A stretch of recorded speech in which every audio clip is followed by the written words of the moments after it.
It's World Autism Awareness Day. Our next guest is investing in companies developing diagnostics, treatments, and support for people with autism.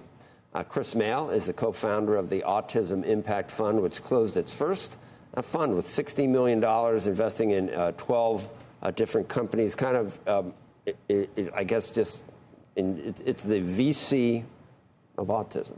Correct. You are, and I guess you have varied motivations in this. It's not all about money. You have someone close to you, as many of us do, that has autism. So we're going to try and make some progress, but also do it in maybe this is the best way to raise money and do it is in a for-profit vehicle. Sure, that's our belief, and it's great to be back on Squawk Box. Thank you for having me, especially on World Autism Day. You know, when we were launching the fund a couple of years ago, you were a great platform, and we had a great conversation around that. And we're really proud. When we set out to do this, the goal was to be the investment and innovation arm of the community and driving innovation through that. We're excited to say over the last couple of years, fast forward to now, we've done that. We've created an ecosystem within autism that has never existed before, and we're really able to now validate that in the market. So I think one of the greatest and most exciting things we're able to say is autism is investable, and we've been demonstrating that the last few years.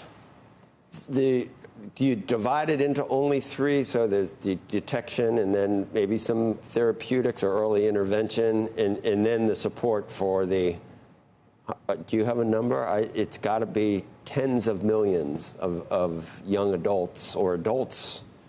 It is. They have to figure something out for where these people live with some support and jobs that they're incredibly talented. Yes. In large part, I'd say that 90% of them are incredibly talented. It's millions in the U.S., millions around the world, and as we build out the thesis as our portfolio, we really wanted to revolutionize the status quo for diagnosing, treating, and living with autism. So we look at the entire spectrum of the individual on the spectrum, but also their families, their siblings, and everyone else affected. I can't imagine trying to develop therapeutics because the spectrum is so wide that. And I guess there are some, but you're using drugs for other mental diseases. I think for autism, it's not a good fit. Is antipsychotics? Do they help people with autism?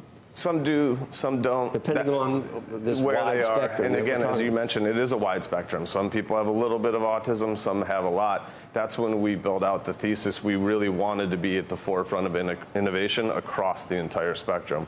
So we're looking at therapeutics, life sciences, as well as tech-enabled services, everything into employment and housing that can address all of those areas you mentioned. AI can help diagnose, and it may not be a panacea, but if you detect something in a 1 or a 2-year-old, you can do certain language training and other things that can make them live be able to live their best life and exceed or at least meet their potential, right? If you do it, but that's not early detection isn't going to cure autism. No, but the earlier you can get intervention, the earlier you can get services, and the more that helps. So that's important. That is very important. And AI can help with this? Certainly it can. And we're seeing that innovation right now. And what AIF has done, we met our goal, or surpassed our goal of the first fundraise, but it had to be done, and we were the first ones to do it. There's a lot of work to be done. There's a lot of capital. And as we look at the LPs, the investors we have, as well as advisors, these are individuals that can really help us bring additional capital and expertise into the complicated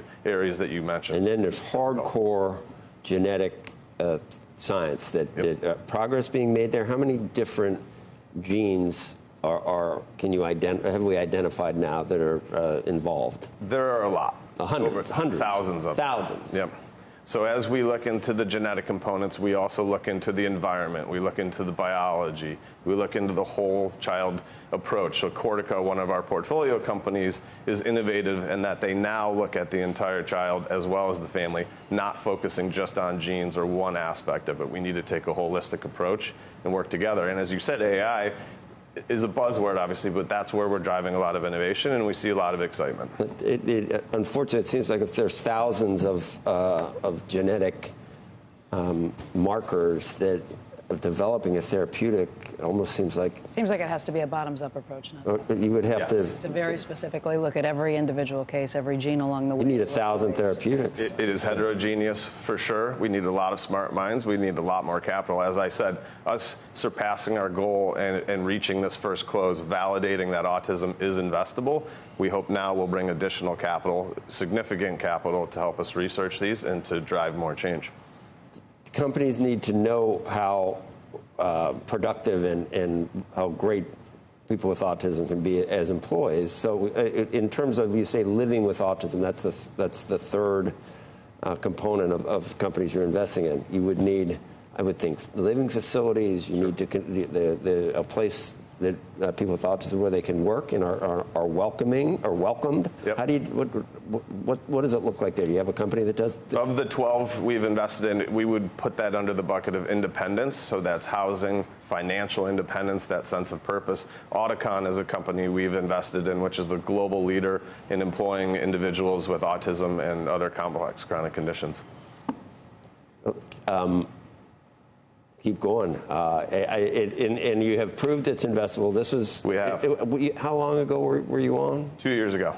And that's when you had this idea to start. And you're finally closing on. How many funds will you eventually have? You're going to just keep going. We're going to keep going. We're just getting started. Moving forward, we're seeing that it's not just autism. There's other genetic components to this. There's other comorbidities. There's adjacent complex chronic conditions that fall under what we're doing.